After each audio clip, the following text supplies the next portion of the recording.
kita ketahui antivirus ini namanya dia berupa antivirus. Virus itu merupakan parasit intrasel yang tidak bisa bereplikasi sendiri tetapi harus menggunakan sel inang atau dia harus menggunakan sel host ya untuk dia bertumbuh ya atau bereplikasi. Nah, sehingga yang kita butuhkan di sini adalah antivirus. Antivirus di sini adalah agen yang membunuh virus dengan menekan kemampuannya untuk replikasi, menghambat kemampuan untuk menggandakan dan memperbanyak diri, ya. Untuk klasifikasi antivirus ini berdasarkan mekanisme kerjanya itu, jadi ada yang berfungsi atau bekerja dia menghalangi penetrasi, ya, ada yang menghalangi uncoatingnya pada saat proses replikasi dari virus itu, ada yang menghambat sintesis protein awal, dia menghambat sintesis asam nukleat, ya, kemudian menghambat sintesis protein akhir, menghambat perakitan, menghambat rilis, dan dia imunomodulator. Ya, jadi inilah kurang lebih mekanisme kerja pada proses replikasi virus tersebut. Ya, bagaimana cara antivirus tersebut menghambat proses replikasi dari virus. Nah, untuk klasifikasi obat antivirus, jadi ada beberapa, yaitu anti-non-retrovirus, ya. Jadi biasa kita gunakan untuk antivirus untuk herpes, ya, untuk influenza, ya, untuk hepatitis B dan hepatitis C, ya. Nah, untuk antiretrovirus itu terdiri dari 5. Jadi ada NRT, ya, kemudian NTRTI, ya, NNRTI, PI, dan viral entry inhibitor. Ini nanti yang akan jadi soal, ya, untuk jenis-jenis klasifikasi dari antivirus.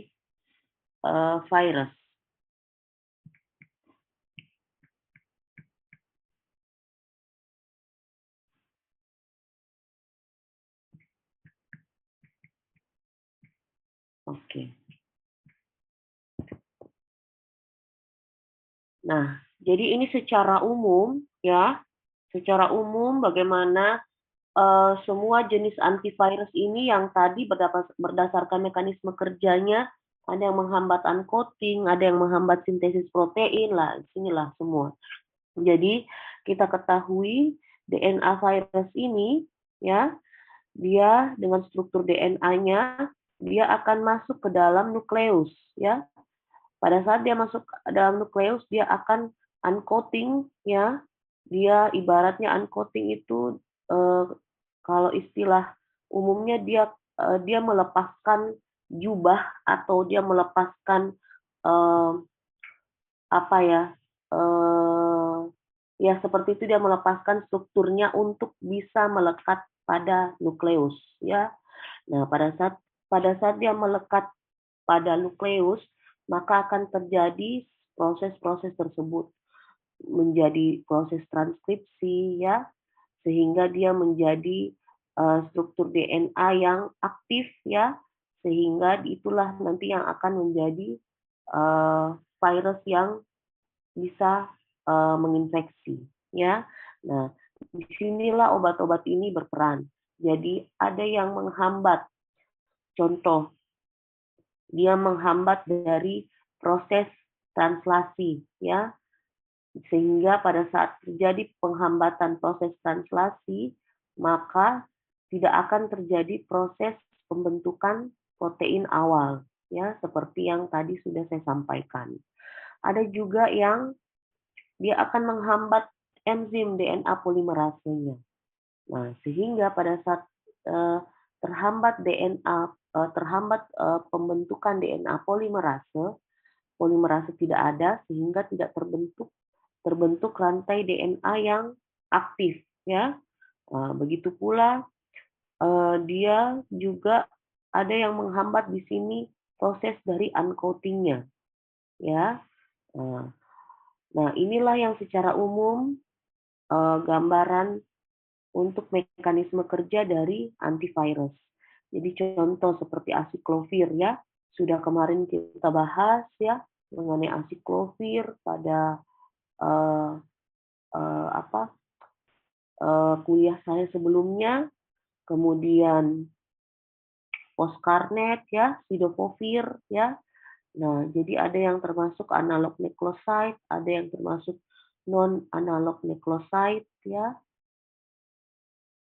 Nah, untuk virus ini bukan hanya dia mekanismenya untuk patofisiologi infeksi virusnya itu hanya berperan pada DNA, bisa juga pada RNA virus ya. Jadi pada RNA virus terdapat juga beberapa proses ya sehingga dia menjadi virus yang matur ya, di mana pada saat dia RNA virus ini dia melakukan perlekatan ya atau penetrasi pada sel host, maka dia akan melalui beberapa proses, yaitu proses transkripsi ya, sehingga dia membutuhkan beberapa enzim, kemudian akan terjadi ya, insersi ya dari virus DNA ke DNH host, terjadilah perikatan sehingga terjadilah virus yang matur. Nah, disinilah beberapa antivirus lainnya bekerja, seperti reverse transkriptase inhibitor ya, dia akan menghambat enzim pembentukan enzim dari reverse transkriptase sehingga tidak terjadi proses transkripsi. Kemudian dia juga ada yang berfungsi untuk menghambat protease, enzim protease viral ya, sehingga tidak akan terbentuk adanya protein yang aktif ya untuk membantu atau mengaktifkan terjadinya virus yang matur. Ini kurang lebih gambarannya ya. Nah, kita ketahui pada antivirus drugs ini terdiri tadi antiretrovirus dan non-retrovirus ya. Jadi kalau antiretrovirus ya bisa kalian lihat sendiri ya. Di sini ada 6 pembagiannya.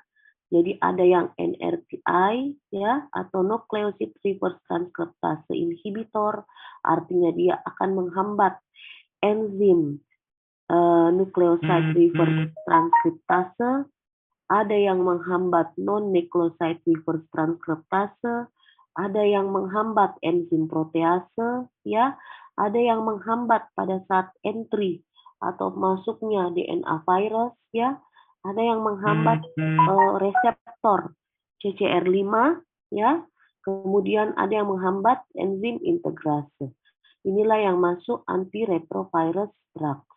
Kalau non-retroviral drugs itu terdiri dari obat-obatan seperti obat-obat herpes ya, herpes virus, kemudian ada anti-influenza ya, ada anti-hepatitis, apakah itu hepatitis B atau hepatitis C ya. Ini akan jadi soal. Jadi kalau misal ada skenario ya, apakah itu skenario mengenai herpes ya atau mengenai influenza dan sebagainya. Kemudian yang ditanyakan golongan apakah riwayat pengobatan yang digunakan oleh pasien tersebut ya. Jadi jangan sampai salah apakah itu antiretroviral atau non-retroviral drug. Nah, ini secara umum ya. Jadi bisa dilihat sendiri ya. Ada yang memblok pada uncoatingnya ya, ada yang memblok pada proses penetrasinya ya. Jadi inilah secara umum mekanisme kerja dari obat-obat antiretrovirus ya. Oke. Nah, di sini yang tadi saya sudah bahas, ini beberapa contoh-contohnya. Jadi untuk antiretroviral drugs itu kita gunakan pada pasien HIV ya, harus tahu. Jadi nanti kalau soalnya di situ nanti skenarionya mengenai pasien HIV, ya, kemudian apakah penata laksanaan yang tepat ataukah apakah golongan obat di bawah ini yang tepat digunakan pada kasus tersebut. Jadi jangan sampai salah, jangan kau jawab obat herpes atau influenza atau hepatitis ya, atau dia masuk non retroviral, bukan. Yang masuk adalah antiretroviral drugs ya. Jadi tergantung jawabannya yang mana nanti saya berikan ya. Oke. Jadi ini adalah mekanisme kerja dari bukan mekanisme kerja, klasifikasi pengobatan untuk HIV. Kenapa? Karena patomekanisme dari HIV ini sangat komplit ya, sehingga dia tidak hanya membutuhkan satu enzim untuk HIV ini menjadi virus HIV ini menjadi matur, membutuhkan beberapa enzim sehingga inilah juga obat-obat anti retroviral yang dibutuhkan berdasarkan mekanisme-mekanisme kerja yang berbeda untuk mencegah atau menghambat menghambat atau menghambat terjadinya replikasi dari virus tersebut. Jadi kalau berdasarkan WHO ya, inilah beberapa protap pengobatan untuk HIV ya, bisa dibaca sendiri nanti first line-nya bagaimana, second line-nya bagaimana. Nah, jadi untuk goals terapi antiretroviral intinya adalah dia harus mencegah terjadinya replikasi dari virus ya dengan cara mencegah atau memperlambat ya memperlambat progresivitas dari imunodefisiensi tersebut ya atau memperlambat progresinya menjadi HIV/AIDS yang lebih parah ya dan juga mengurangi seleksi atau mengurangi terjadinya resistensi dari virus. Jadi sebenarnya pengobatan HIV, anti HIV ini tujuannya dia tidak mematikan dari virus HIV ini, tetapi hanya mencegah atau memperlambat atau menurunkan resistensi dari virus. Jadi dia memperlambat proses terjadinya keadaan HIV yang lebih berat, ya. Jadi memperlambat dia punya proses progresivitasnya, imunodefisiensinya, karena kita ketahui kalau pada pasien HIV semuanya akan berakumulasi. Jadi tidak hanya 1-2 organ yang terganggu, hampir semua organ terganggu. Kulit pun terganggu pada pasien HIV. Jadi sudah berkumpul menyatu menjadi satu HIV itu. Sehingga yang dicegah di sini yang diberikan retroviral drug tujuannya hanya untuk memperlambat jangan sampai terjadi proses yang lebih berat ya, memperlambat jangan terjadi imunodefisiensi ya, kemudian survivalnya ya, ketahanan hidupnya lebih lama. Intinya dia tidak sebulan sudah meninggal, enggak. Intinya dia masih bisa hidup bertahun-tahun walaupun penuh dengan keluhan ya. Kemudian juga untuk menurunkan dia punya resistensi dari virus. Nah, ini untuk yang tadi kembali lagi ya. Jadi ini akan jadi soal untuk mekanisme kerja dari anti HIV ya. Jadi contoh virus HIV ini ya, virus HIV ini bisa dilihat sendiri ya. Di sini dia akan mempergunakan RNA ya. Jadi pada saat virus HIV ini dia akan masuk ke dalam sel host ya, di mana sel host di sini yang paling berperan adalah CD4 ya, maka dia akan membutuhkan enzim reverse transkriptase. untuk menjadi virus DNA. Jadi RNA ini akan mengalami proses transkripsi untuk diubah menjadi virus DNA sebelum dia masuk ke dalam nukleus, ya. Jadi disinilah peranan dari dari non-nucleoside, ya, reverse transkriptase inhibitor. Disinilah dia bekerja. Jadi dia akan menghambat pada saat HIV ini masuk ke dalam sel, ya, maka disinilah terjadi kalau diberikan golongan non-nucleoside reverse transkriptase inhibitor, maka dia akan menghambat terbentuknya enzim reverse transkriptase ini, sehingga di sini RNA tidak akan bekerja, ya, tidak akan melalui proses transkripsi, ya. Selain itu, nukleoside analog reverse transkriptase juga bekerja di sini, ya. Jadi non-nucleoside NNRTI dan NRTI bekerjanya di sini, ya. Jadi dia menghambat enzim reverse transkriptase untuk membentuk DNA virus. Nah, pada saat DNA virus ini terbentuk, maka dia akan masuk ke dalam nukleus, ya. Dalam nukleus ini, maka dia akan melalui beberapa tahapan, ya. Dia akan membentuk material yang baru, tujuannya supaya tidak dikenali sama tidak dikenali dengan mediator-mediator inflamasi dari sel host, ya. Kita ketahui kalau biasanya sudah dikenal sebagai benda asing, maka mediator inflamasi akan aktif semua.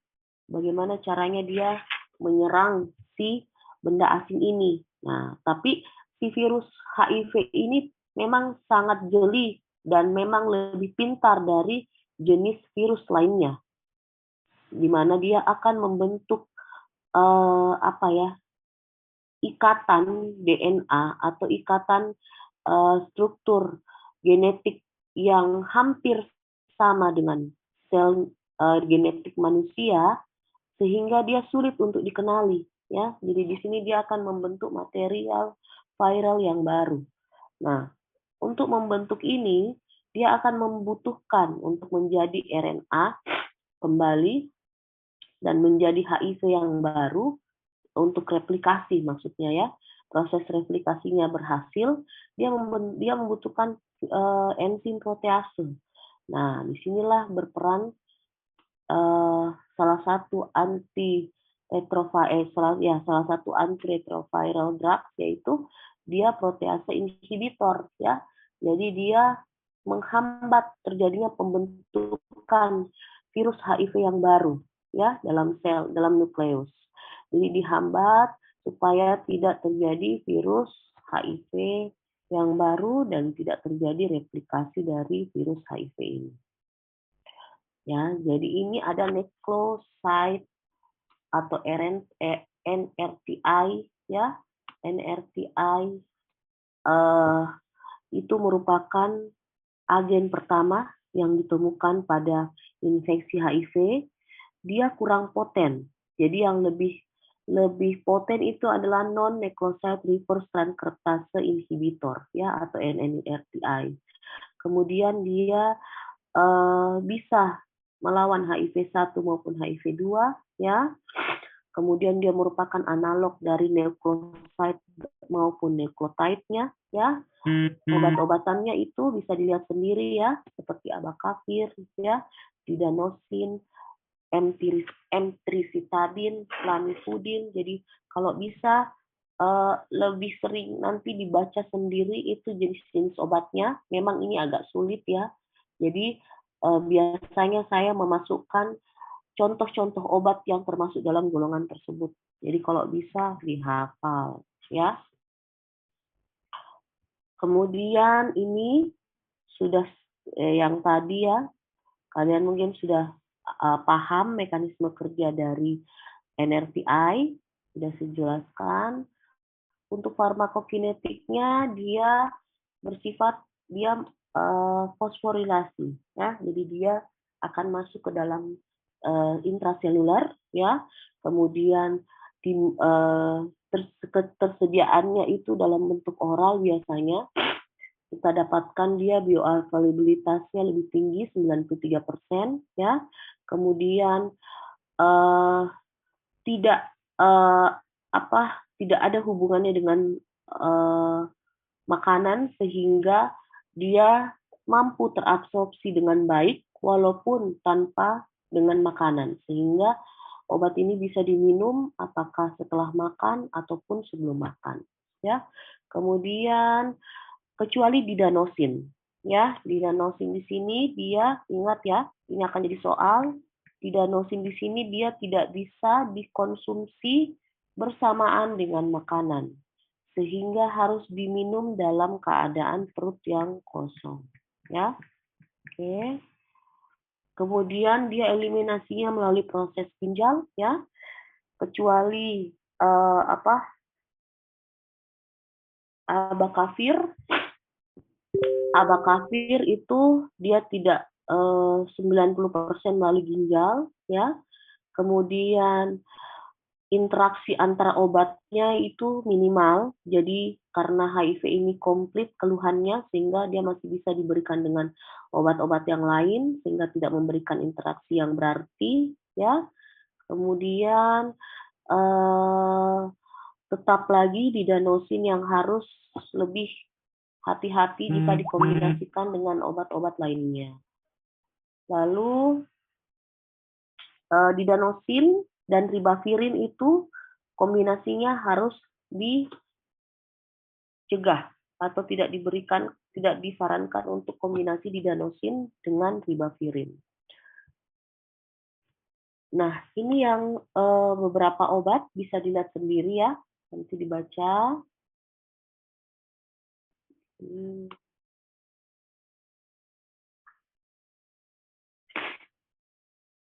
Oke, saya next.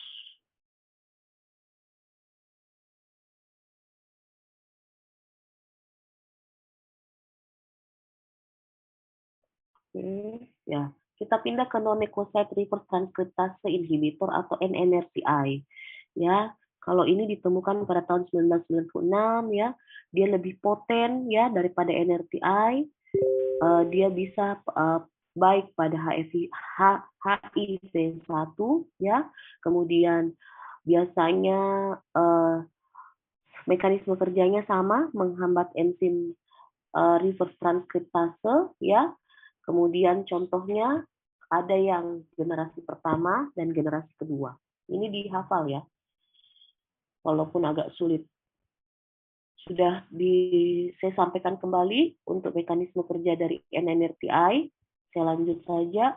Untuk farmakokinetiknya, dia akan termetabolisme melalui sitokrom P450 ya.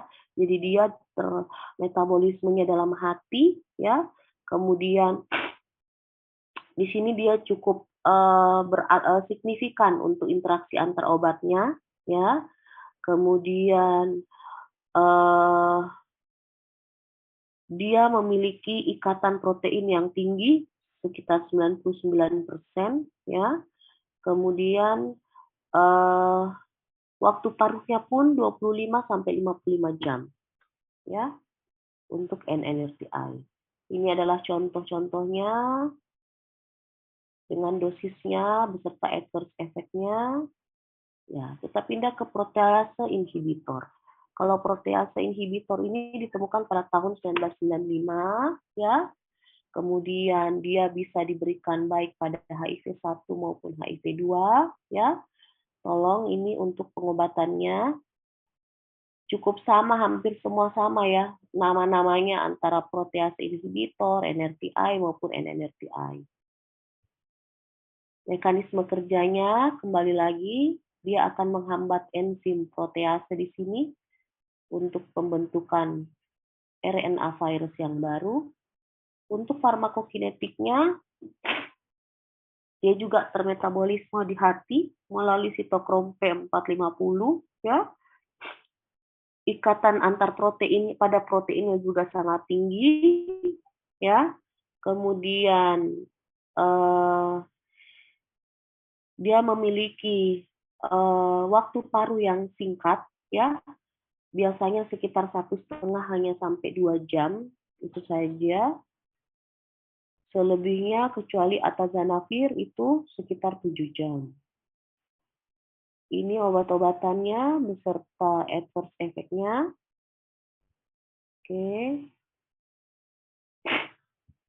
Oke, kita pindah ke fusion inhibitor, ya.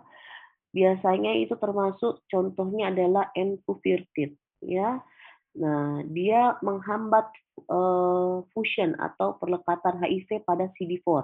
Jadi sebelum DNA HIV, virus HIV ini masuk ke dalam sel host, dia akan melekat dulu pada CD4 sel dari manusia atau dari host. Disinilah fungsi dari enfuvirtide, ya. Dia mencegah perlekatan HIV pada CD4 sel. Kemudian dengan cara dia akan berikatan dengan HR1, ya, dari GP41. Lalu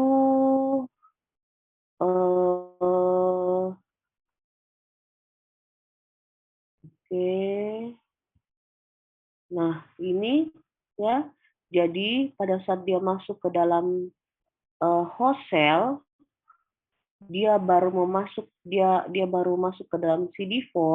Nah, disinilah enfuvirtide bekerja, ya.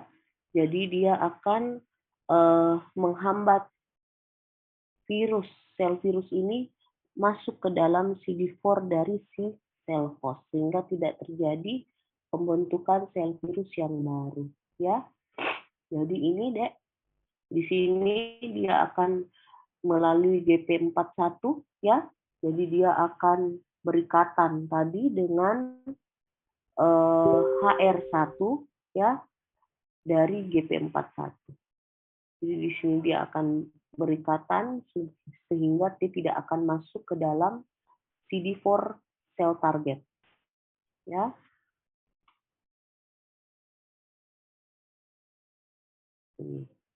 Jadi ini fusion, tidak terjadi fusion karena ada pelekatan dari penghambatan dari ikatan dari HR1 di sini. Oke. Nah, di sini beberapa penata laksanaan HIV jika pada kasus-kasus tertentu, ya, misalkan HIV pada wanita hamil atau disertai dengan koinfeksi TB maupun koinfeksi HBV atau hepatitis B. Oke. Nah, kita sekarang pindah ke RSV, ya, atau respiratory syncytial virus infection. Di sini infeksi RSV ini bisa dilihat sendiri, mungkin sudah dipelajari, ya, sudah dipelajari gejala khasnya apa saja, ya. Saya langsung skip saja, Dek. Nah, untuk RSV ini dia pengobatannya sebenarnya kita bisa berikan bronkodilator. Selain bronkodilator, kita berikan dia antiviral, ya. Jadi karena dia menyerang saluran nafas, ya, sehingga salah satu pengobatannya kita berikan yang bronkodilator, ya. Kalau karena dia merupakan virus, ya, sehingga kita berikan dia juga kombinasi dengan antivirus. Di sini yang kita berikan adalah ribavirin, ya. Ingat, ini akan jadi soal. Jadi untuk RSV kita berikan adalah antiviral yang ribavirin. Ribavirin ini dia merupakan antivirus yang broad spectrum, ya. Kemudian dia sudah diakui oleh FDA untuk diberikan pada pasien anak dengan RSV yang berat, ya. Nah, saya pindah ke morbili atau measles, ya. Jadi morbili bisa dilihat sendiri di sini gambarannya, ya. Gejalanya seperti apa? Dia ada beberapa gejala khas ya. Jadi ada fever, cough, coryza, conjunctivitis. Jangan dilupa itu ya, morbilli. Nah, untuk treatmentnya, penata laksananya berdasarkan Fitzpatrick, kita kembali lagi. First line-nya tetap kita melakukan vaksinasi ya, kita memberikan imunoglobulin ya, atau kita memberikan vitamin A. Second line-nya baru kita berikan ribavirin. Jadi dia hampir sama dengan RSV ya. Second line kita berikan ribavirin sebagai antivirusnya untuk measles ya. Jadi ribavirin ini dia merupakan analog guanosin sintetik ya, yang efektif dia sebagai spektrum luas baik untuk RNA maupun DNA. Jadi jangan dilupa ya ribavirin ini. Nah, biasanya ribavirin ini juga kita gunakan untuk terapi pada anak-anak atau balita, bayi yang mengalami imunosupresi ya, atau dengan infeksi RSV yang berat ya. Bisa juga kita berikan pada infeksi hepatitis C yang kronis ya. Oke, mekanisme kerjanya dia menghambat replikasi karena dia merupakan broad spectrum, maka dia tidak hanya bekerja pada salah satunya, apakah hanya pada DNA atau RNA.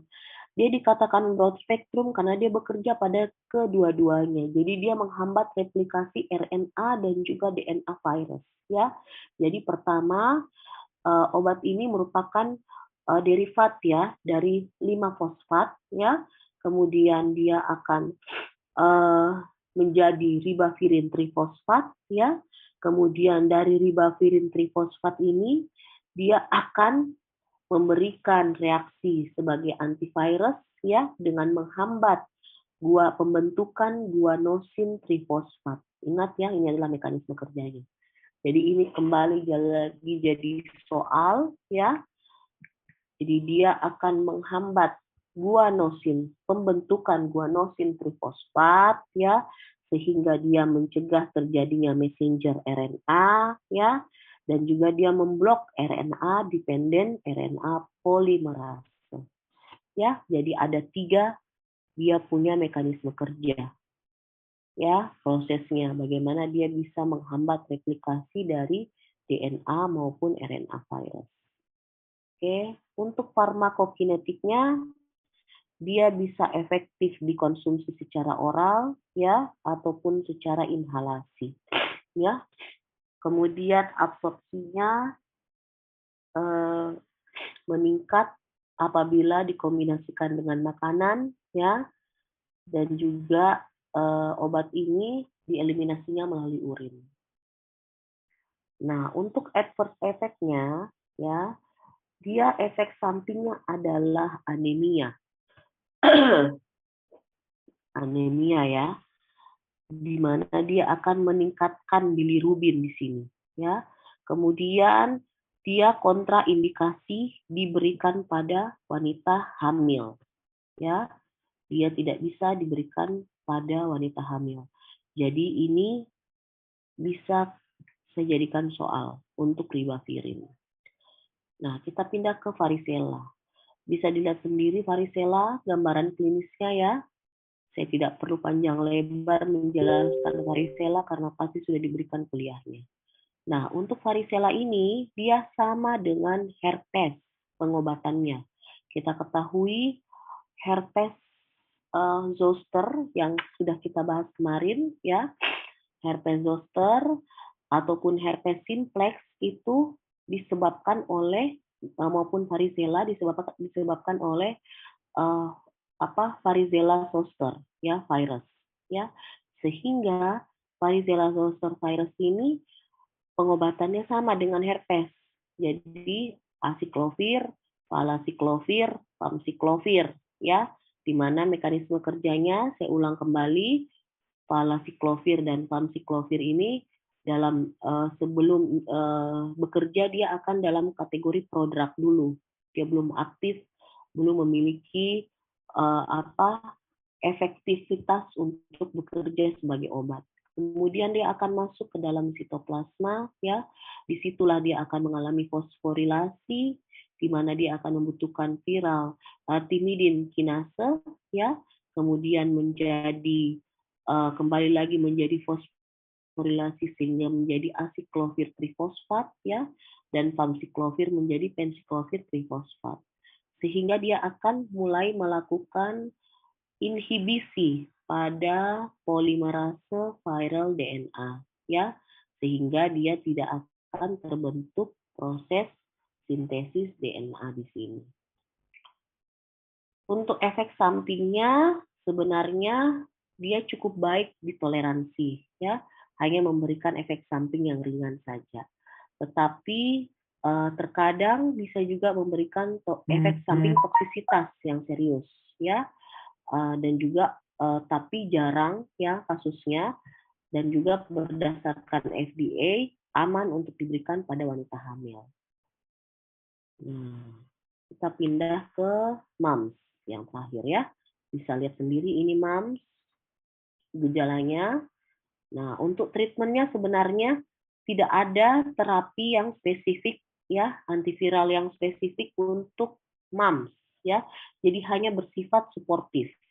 Apakah kita berikan antipiretik ya, yaitu acetaminophen ataupun ibuprofen ya, apabila pasiennya demam, kemudian kita sarankan dia untuk bed rest ya, lalu apabila terjadi orkitis ya, kembali lagi kita berikan terapi suportif yang bersifat lokal dan juga bed rest ya. Kalau artritis kita berikan dia non-steroid antiinflamasi atau kortikosteroid ya.